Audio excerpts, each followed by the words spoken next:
2003, Olympia, Washington. On March 10, 1992, I came face to frown with a feminist who, with fascist flair, threatened me with arrest and shriekiness for the foul crime of making an equalitarian observation about the state of education in America.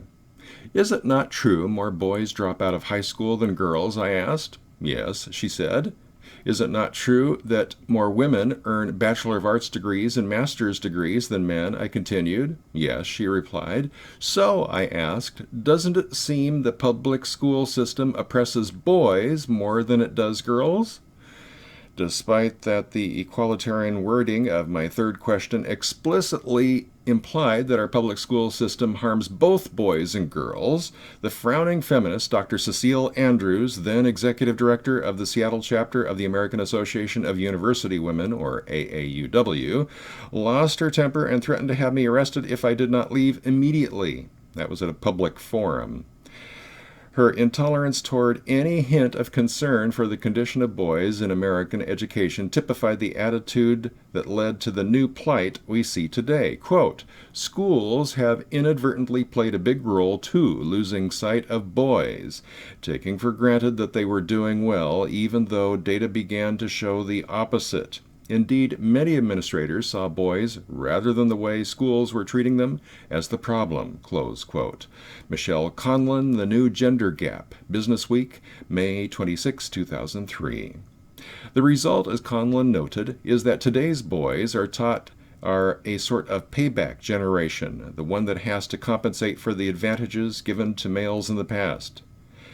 By definition, this is a zero-sum result. Girls' gains equal boys' losses. It didn't have to be that way, but that's how the feminists view our world. For women to win, men must lose. Unfortunately, this is dooming us to big losses for all of us, women, men, everybody. It's creating a burgeoning underclass of men who are slackers at best, criminals at bad, and a growing powder keg of rage and unrelenting fury at worst. For feminists, whose extremists view men as little more than savage beasts with table manners, the thought of a male-led rebellion fills their perpetually half-empty glass less with dread than anticipation, as it would provide just the excuse they yearn for to collar, tag, and corral all men. While such a science fiction-y outcome may seem a little like Outer Limits, we are witnessing hints of this in our schools already. Quote, hug a girl, and he could be labeled a toucher and swiftly suspended, a result of what some say is an increasingly anti-boy culture that pathologizes their behavior. Squirm, clown, or erupt, and he is 4 times as likely to be diagnosed with attention deficit hyperactivity disorder. That often leads to being forced to take Ritalin or risk being expelled. All the while, he's 30% more likely to drop out, 85% more likely to commit murder, and 4 to 6 times more likely to kill himself, with boy suicides tripling since 1970, close quote. Michelle Conlon, The New Gender Gap, Business Week, May 26, 2003. The data clearly point to a bad end if we don't change direction soon. Proponents of patriarchal rule see salvation in the subjugation of women.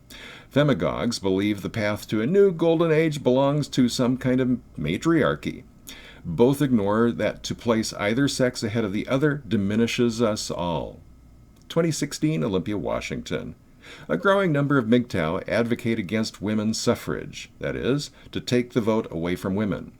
When women have the vote, they argue, society becomes less free, government grows, taxes increase, and our republic rapidly descends into oligarchy. We are witnessing this happen today. I don't know if we can directly attribute this to women having the vote. Totalitarian oligarchies have arisen in the past without the vote of women. Making equality in the eyes of the law and ironclad rule might be enough, without going so far as to take the vote away from women.